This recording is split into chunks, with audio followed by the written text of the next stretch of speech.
करते हैं मार्गशीर्ष कृष्ण एकादशी से, जिस एकादशी को कहा गया है उत्पन्ना एकादशी, यानी एकादशी की उत्पत्ति उस दिन से हुई है। सुंदर उस कथा को हम लोग श्रवण करें। कहते हैं मार्गशीर्ष मास के कृष्ण पक्ष की एकादशी को भगवान विष्णु के शरीर से एक तेजस्वी कन्या के रूप में महादेवी एकादशी का प्रादुर्भाव हुआ है। यही कारण है कि मार्गशीर्ष मास के कृष्ण पक्ष की इस एकादशी को उत्पन्ना एकादशी कहा जाता है। और इस उत्पन्ना एकादशी की सुंदर एक कथा प्राप्त होती है, उस कथा को सभी लोग ध्यान से श्रवण कीजिएगा। कहते सतयुग में, कब की बात है? सतयुग की। सतयुग में मुर नाम का एक दैत्य था। वह अत्यंत बलवान और भयानक था। उस प्रचंड दैत्य ने इंद्र, आदित्य, वसु, वायु, अग्नि जितने भी देवता थे सबको उसने पराजित कर दिया था।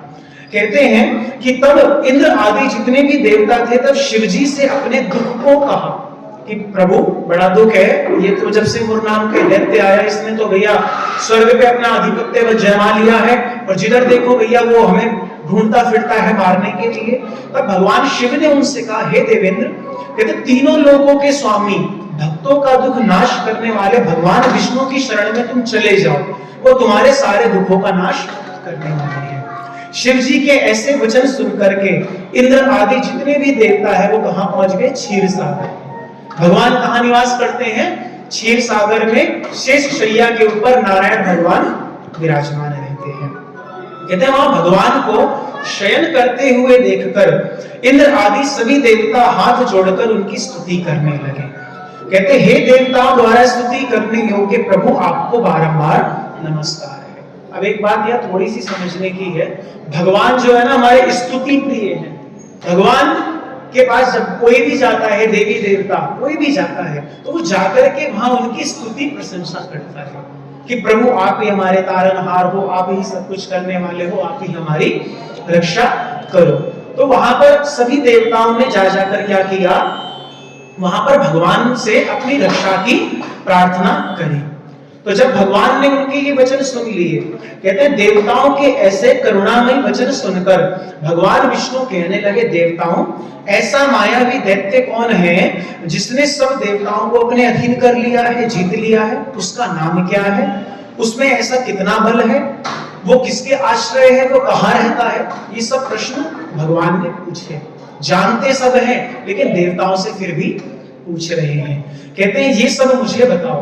भगवान के वचन सुनकर इंद्र ने कहा कि भगवान, प्राचीन समय में चंद्रावती नगरी में नाड़ीजंग नाम का एक राक्षस रहा करता था। उसी के महापराक्रमी और लोक विख्यात मुर नाम का पुत्र हुआ है। ये किसके पुत्र थे? नाड़ीजंग एक राक्षस ही हुआ, उसके पुत्र का नाम क्या है? मुर। कहते हैं वह सूर्य बनकर स्वयं ही प्रकाश करता है, वह स्वयं मेघ बनकर वर्षा करता है। अतः आप उस दुष्ट को मारकर देवताओं को निर्भय बनाइए। इंद्र के वचन सुनकर भगवान कहने लगे, हे देवताओं में शीघ्र मैं तुम्हारे उस शत्रु का संहार करूंगा, तुम चंद्रावती नगरी को चले जाओ। इतना कहकर भगवान ने सब देवताओं सहित चंद्रावती नगरी की ओर प्रस्थान किया। उस समय दैत्यपति मुर दैत्य सेना सहित युद्ध भूमि में गरज रहा था। युद्ध होने पर असंख्य दानव अनेक अस्त्रों शस्त्रों को धारण किए देवताओं से युद्ध करने के लिए लग गए, परंतु देवता भय के मारे चारों दिशाओं में भागने लगे। जब स्वयं भगवान रणभूमि में आए तो दैत्य उनको भी देखकर अनेक प्रकार के अस्त्र शस्त्र आयुध लेकर उनकी ओर दौड़े। भगवान उनको आता देख चक्र और अपने दिव्य बाणों से उनके ऊपर प्रहार करने लगे। अनेक दैत्य उनके हाथों से मारे गए और सब आपस में वहां पर युद्ध चलने लगा। कहते हैं अब वे आपस में मल्ल युद्ध करने लगे। मल्ल युद्ध आप सब लोग समझते हैं, जिसको हम सब लोग आज की भाषा में कहते हैं कुश्ती। उसी कुश्ती को पुराने जमाने में कहा जाता था मल्ल युद्ध। तो आपस में अब वो मल्ल युद्ध करने लगे और 10,000 वर्षों तक उनका मल्ल युद्ध होता रहा। कितने हजार? 10,000 वर्षों तक उनका मल्ल युद्ध चलता रहा। आपस में कोई एक दूसरे को परास्त नहीं कर पाया। बहुत से लोग सोचेंगे कि भाई ऐसी बातें लगी, 10,000 वर्ष तक कोई युद्ध चलता है। अच्छा एक एग्जांपल ले लो, अभी रशिया और यूक्रेन का युद्ध कितने दिन से चल रहा है? 1 साल से ऊपर तो हो गया। तो ये कलयुग में जब 1 साल से ऊपर हो गया तो भैया वो तो सतयुग की बात है, तो वहां पे ये हो सकता है, पॉसिबल है।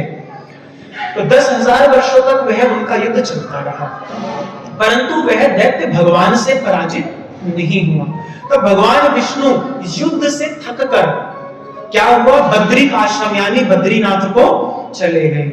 वहां पर एक हेमवती नाम की सुंदर गुफा थी, उसमें विश्राम करने के लिए उन्होंने अंदर प्रवेश किया।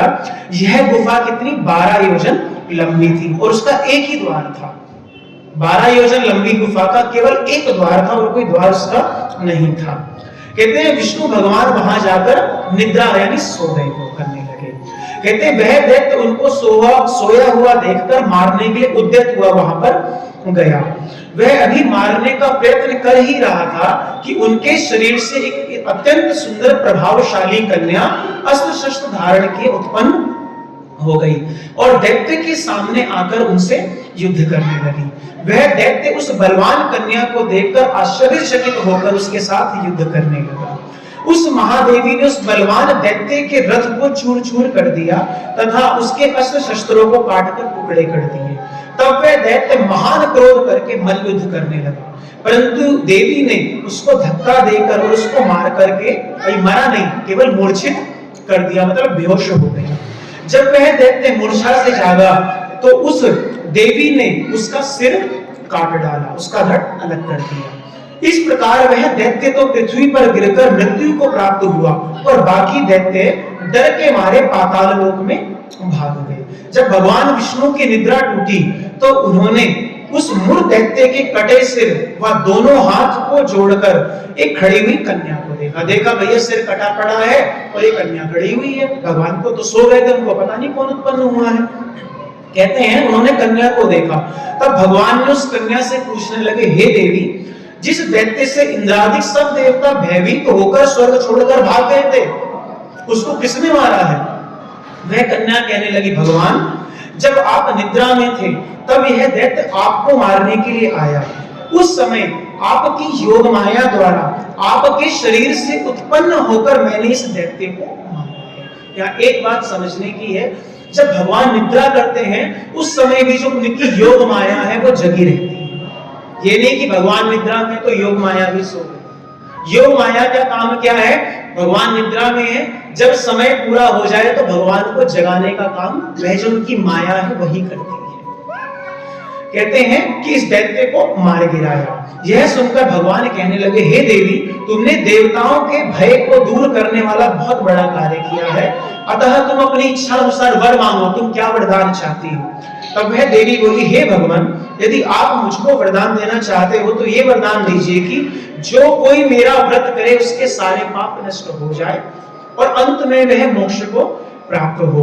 जो मनुष्य भक्ति पूर्वक मेरे इस व्रत को करता है उसको धर्म, धन और मुक्ति तीनों चीज प्राप्त होती है। धर्म भी प्राप्त होगा और धन भी प्राप्त होगा। ये मत सोचना कि भाई लक्ष्मी जी का पूजन करेंगे तभी धन मिलता है, नहीं। एकादशी महारानी का पूजन करोगे तो भी आपको धन मिलेगा और अंत में आपको मोक्ष की प्राप्ति होगी। कहते कन्या के वचन सुनकर भगवान बोले, तथास्तु, मतलब हाँ भाई हमारी तरफ से तुम्हें आशीर्वाद दे दिया गया है। कहते हे कल्याणी, ऐसा ही होगा। मेरे और तुम में श्रद्धा रखने वाले संसार में प्रसिद्धि और समृद्धि पाएंगे और वे अंत में मोक्ष को प्राप्त करके मेरे लोक को जाएंगे, क्योंकि तुम आज मार्गशीर्ष एकादशी को उत्पन्न हुई हो, इसलिए तुम्हारा नाम उत्पन्ना एकादशी होगा। कहते तुम्हारे व्रत का फल सब तीर्थों से भी अधिक फल देने वाला होगा। ऐसा कहकर भगवान वहां से अंतर ध्यान हो गए। कहते भगवान कृष्ण कहते हैं युधिष्ठिर से, सब तीर्थों के फल से एकादशी का व्रत फल सर्वश्रेष्ठ है। एकादशी व्रत करने वाले के सब शत्रु भाग जाते हैं और अंत में वह मोक्ष को प्राप्त होता है। एकादशी पापों को नष्ट करने वाली तथा सिद्धियों को देने वाली है। उत्तम पुरुष को, मतलब जितने भी समाज में लोग हैं उनको क्या चाहिए? दोनों पक्ष की एकादशियों को समान ही माने और दोनों पक्ष की एकादशियों को व्रत को वह रखा करे, जिसको करने से क्या होता है, उसके जन्म जन्मांतर के जितने भी पाप हैं वे धीरे धीरे करके समाप्त हो जाते हैं। तो ये उत्पन्ना एकादशी की कथा यहाँ पर विश्राम होती है। बोले श्री उत्पन्ना एकादशी की